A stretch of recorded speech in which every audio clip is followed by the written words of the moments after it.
അത്ഭുതങ്ങൾ ജീവിതത്തിൽ നടക്കണമെങ്കിൽ ഏറ്റവും പ്രധാനപ്പെട്ട ഒരു കാര്യം, ദൈവം പറയുന്ന വാക്കുകളെ, വചനങ്ങളെ ചോദ്യം ചെയ്യാതെ, സംശയിക്കാതെ അനുസരിക്കുക.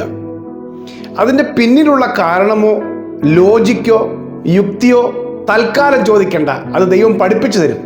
എന്നാൽ ദൈവം പറയുന്ന കാര്യം അതുപോലെ അനുസരിക്കാൻ തയ്യാറാണെങ്കിൽ അത്ഭുതം നടക്കും. ഒരു മനുഷ്യനോട് യേശു, കുരുടനായ ഒരു മനുഷ്യനോട് പറയുകയാണ്, അവൻ്റെ കണ്ണിലേക്ക് ചേറ് തേച്ച് വെച്ചിട്ട് യേശു പറഞ്ഞു, അത് നിലത്ത് തുപ്പൽ കൊണ്ട് തുപ്പി ചേറുണ്ടാക്കി കണ്ണിൽ തേച്ചിട്ട് പറയുക, നീ ശീലോഹാം കുളത്തിൽ പോയി കഴുകുക. അങ്ങനെ ചെയ്താൽ നിങ്ങൾക്ക് സൗഖ്യം വരും. കഴുകാനാണ് പറഞ്ഞത്. അവൻ അനുസരിച്ചപ്പോൾ പോകുന്ന വഴി അല്ല, ശീലോഹാം കുളത്തിൽ ചെന്ന് അവൻ്റെ കണ്ണ് കഴിയപ്പോൾ അവൻ സൗഖ്യമായി. കുറച്ച് കുഷ്ഠരോഗികൾ യേശുവിൻ്റെ അടുക്കൽ വരികയാണ്, ഞങ്ങൾക്ക് സൗഖ്യം വേണം. അപ്പോൾ യേശു പറഞ്ഞ വാക്ക് വേറൊന്നും പറയുന്നില്ല, നിങ്ങൾ പോയി പുരോഹിതന് നിങ്ങളെ തന്നെ കാണിക്കുക എന്ന് പറഞ്ഞു. അത്രയേ ഉള്ളൂ. ശരിക്കും പറഞ്ഞ പുരോഹിതന് കാണിക്കാൻ പറ്റുകയില്ല. കാരണം കുഷ്ഠരോഗികൾക്ക് പുരോഹിതൻ്റെ അടുക്കൽ പോകാൻ പറ്റുകയില്ല. കുഷ്ഠം മാറിക്കഴിഞ്ഞിട്ട് മാത്രമേ പുരോഹിതൻ്റെ അടുക്കൽ ചെന്ന് പുരോഹിതൻ്റെ സർട്ടിഫിക്കറ്റ് വാങ്ങിക്കാൻ പറ്റുള്ളൂ. അപ്പം കുഷ്ഠരോഗിയായിരിക്കുന്നവൻ പുരോഹിതൻ്റെ അടുക്കൽ ചെന്നാൽ അത് വേറെ കാരണം, ശിക്ഷയ്ക്ക് കാരണമാകും. പക്ഷെ യേശു പറഞ്ഞ വാക്ക് അനുസരിച്ചപ്പോൾ പോകുന്ന വഴിയിൽ സൗഖ്യമായി. പുരോഹിതൻ്റെ അടുക്കൽ പോയോ ഇല്ലയോ എന്ന് അറിയത്തില്ല, ഒരു മനുഷ്യൻ തിരിച്ചു വന്നു, സൗഖ്യമായിട്ട് തിരിച്ചു വന്നു, ശമര്യക്കാരൻ. കർത്താവ് പറയുന്ന വാക്കുകളെ ചോദ്യം ചെയ്യാതെ, റീസൺ അന്വേഷിക്കാതെ, ലോജിക്ക് അന്വേഷിക്കാതെ വിശ്വസിക്കാനും പാലിക്കാനും തയ്യാറാണെങ്കിൽ കർത്താവ് നിങ്ങൾക്ക് വേണ്ടി അത്ഭുതം ചെയ്യും. നിങ്ങളിൽ അത്ഭുതം നടക്കും. ഹല്ലേലൂയ. ഇന്നത്തെ ശാലോം സന്ദേശത്തിൽ പരിശുദ്ധാത്മാവാണ്, ആ ദൂതാണ് പറയുന്നത്. കർത്താവ് പറയുന്നതിനെ വിശ്വസിച്ച് നമുക്ക് അതിനൊരു ആമേൻ പറഞ്ഞാൽ മതി. ആമേൻ പറഞ്ഞാൽ മതി. എനിക്കറിയാം, ഈ സന്ദേശം ദിനംതോറും കേൾക്കുന്ന എൻ്റെ പ്രിയപ്പെട്ടവരൊക്കെ അങ്ങനെ വചനത്തെ വിശ്വസിക്കുന്നവരാണ്. ഓരോ ദിവസവും ഞാൻ ഓരോ സ്ഥലങ്ങളിൽ ചെല്ലുമ്പോൾ ഒത്തിരി സന്തോഷമുണ്ട്. ഓരോ ഇടങ്ങളിൽ ചെല്ലുമ്പോൾ, കഴിഞ്ഞ ഇടയ്ക്ക് ഞാൻ കേരളം മുഴുവൻ ഇങ്ങനെ യാത്ര ചെയ്ത് ഓരോ സ്ഥലങ്ങളിൽ ചെല്ലുമ്പോഴും എൻ്റെ സന്ദേശം കേൾക്കുന്ന ഒരാളെങ്കിലും ഓരോ ഇടങ്ങളിൽ കാണാൻ പറ്റിയിട്ടുണ്ട്. അങ്ങനെ ആദ്യമായിട്ട് കാണുന്ന ഒരുപാട് മനുഷ്യർ എൻ്റെ സന്ദേശം കേൾക്കുന്നവർ. അപ്പോൾ അതിൻ്റെ അർത്ഥം ഈ വചനം കേൾക്കാനായി ദാഹമുള്ളവർ, ദൈവത്തിൻ്റെ ശബ്ദം കേൾക്കാൻ കാംക്ഷിച്ചിരിക്കുന്ന ഒരുപാട് പേരുണ്ട്. നിശ്ചയമായി അവരിൽ വൻകാര്യങ്ങളെ കർത്താവ് ചെയ്യും. ഹല്ലേലൂയ. രാജാക്കന്മാരുടെ 2-ാം പുസ്തകം 3-ാം അധ്യായം 16-17 വാക്യത്തിൽ എഴുതിയിരിക്കുന്നത്, എലീശ പറയാണ്, അവൻ പറഞ്ഞത് എന്തെന്നാൽ, യഹോവ ഇപ്രകാരം അരുളി ചെയ്യുന്നു, ഈ താഴ്വരയിൽ അനേകം കുഴികൾ വെട്ടുവിൻ. നിങ്ങൾ കാറ്റ് കാണുകയില്ല, മഴയും കാണുകയില്ല, എന്നാൽ നിങ്ങളും നിങ്ങളുടെ ആടുമാടുകളും നിങ്ങളുടെ മൃഗവാഹനങ്ങളും കുടിക്കത്തക്കവണ്ണം ഈ താഴ്വര വെള്ളം കൊണ്ട് നിറയും. ഹല്ലേലൂയ. ആമേൻ. യഹോശഫാത്തിനോട് എലീശ പ്രവാചകൻ പറയുകയാണ്, ഈ താഴ്വരയിൽ, ഈ ഏദോം താഴ്വരയിൽ, ഈ വെള്ളമില്ലാതെ വറ്റി വരേണ്ട മരുഭൂമിയിൽ നിങ്ങൾ കുഴി വെട്ടുക. കാറ്റും ഇല്ല, മഴയും കാണുകയില്ല, പക്ഷെ കുഴി മുഴുവൻ വെള്ളം കൊണ്ട് നിറയും. ചോദ്യം, ദാഹിച്ചു വരഞ്ഞ് ഇസ്രായേൽ രാജാവും യഹൂദ രാജാവും കൂടെ, യഹോരാമും, ആഹാബിൻ്റെ മകനായ യഹോരാമും യഹോശാഫാത്തും കൂടെ യുദ്ധത്തിന് പോവുകയാണ്. മോവാബിർക്കെതിരെ യുദ്ധത്തിന് പോവുകയാണ്. പക്ഷേ പോകുന്ന വഴിയിൽ വെള്ളമെല്ലാം നഷ്ടമായി, വെള്ളം തീർന്നു പോയി. യുദ്ധം വേണ്ടെന്ന് വെക്കാൻ മാത്രമല്ല, ജീവിതം കൂടെ അപകടത്തിലാകുകയാണ് വെള്ളമില്ലാതെ.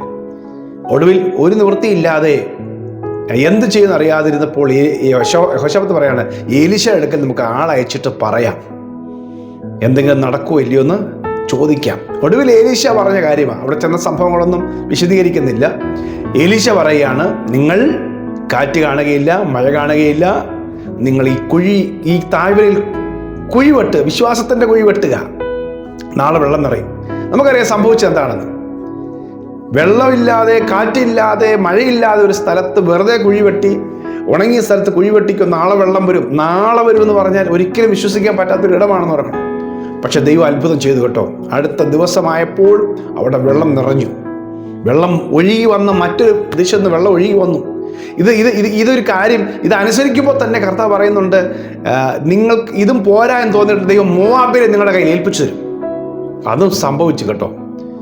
ഹല്ലേലൂയ. അതും സംഭവിച്ചു. അവർ ഭയന്ന് ഓടിപ്പോകുന്ന സമയത്ത് ഇവർ പിന്തുടർന്ന് അവരെ ആക്രമിക്കുവാനിടയായി.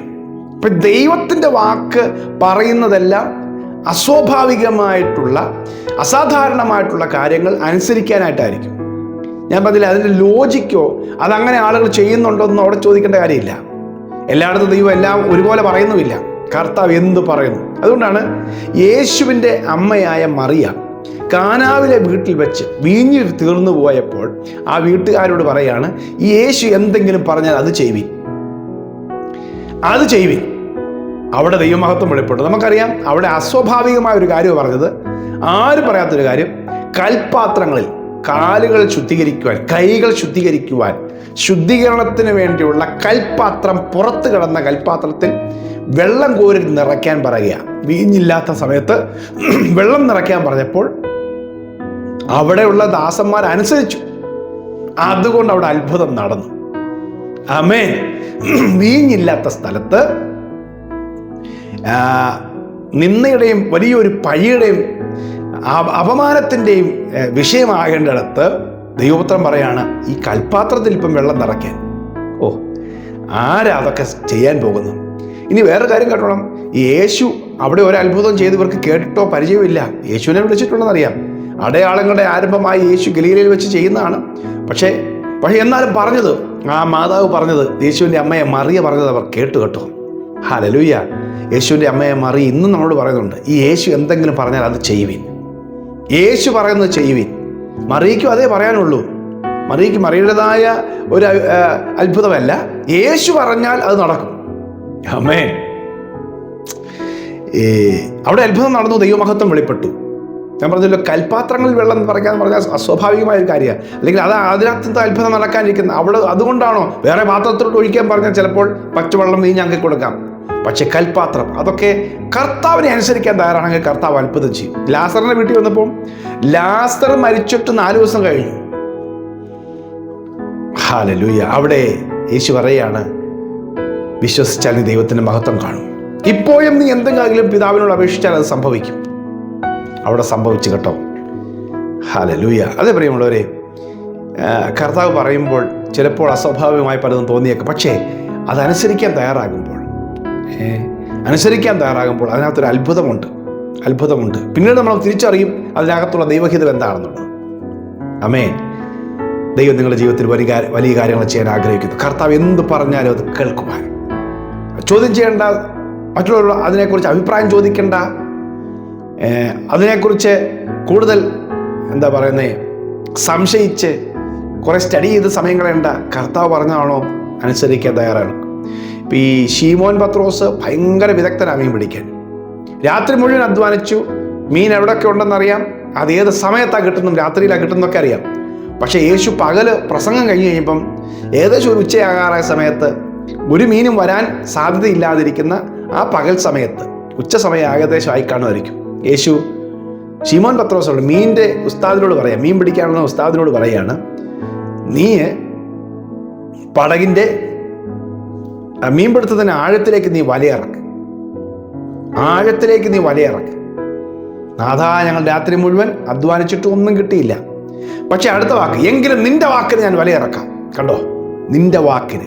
കർത്താവിൻ്റെ വാക്ക് പറഞ്ഞപ്പോൾ കഴുകി വെച്ചിരുന്ന വലയെടുത്ത് വീണ്ടും വീശുക, ഒരു മീനും വരാത്ത സമയത്ത്.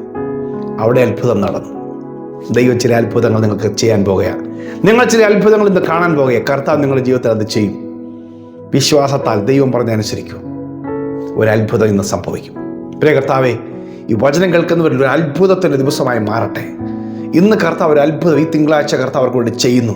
ഒരു അത്ഭുതം യേശുവിൻ്റെ നാമത്തിൽ സംഭവിക്കട്ടെ. ഇതുവരെ നടക്കാത്തത്, ഇതുവരെ നടന്നിട്ടില്ലാത്തത് കർത്താവേ, ഈ മക്കൾ നിന്നെ അനുസരിക്കുമ്പോൾ, നിന്റെ വാക്കനുസരിക്കുമ്പോൾ അത് നടക്കട്ടെ. യേശുവിൻ്റെ നാമത്തിൽ ആ അത്ഭുതം ആ കുടുംബത്തിൽ വരട്ടെ, അവരുടെ തലമുറയിൽ വരട്ടെ, അവരുടെ വിഷയത്തിൽ, അവരുടെ കുഞ്ഞുങ്ങളുടെ വിഷയത്തിൽ, അവരുടെ വിവാഹത്തിൻ്റെ വിഷയത്തിൽ, അവരുടെ ബിസിനസ്സിൻ്റെ വിഷയത്തിൽ, കർത്താവിൻ്റെ സാമ്പത്തിക വിഷയത്തിൽ, ആമേൻ, യേശുവിൻ്റെ നാമത്തിൽ ആ രോഗത്തിൻ്റെ വിഷയത്തിൽ, കർത്താവ് ആ ഭവനത്തിൻ്റെ പണിയുടെ വിഷയത്തിൽ അത്ഭുതം നടക്കട്ടെ, ദൈവപ്രവൃത്തി നടക്കട്ടെ. അത് സംഭവിക്കും യേശുവിൻ നാമത്തിൽ തന്നെ. ആമേൻ, ആമേൻ, ആമേൻ. സന്ദേശം കുറേ പേർക്ക് നിങ്ങൾ ഷെയർ ചെയ്യണം. God bless you. Have A wonderful day.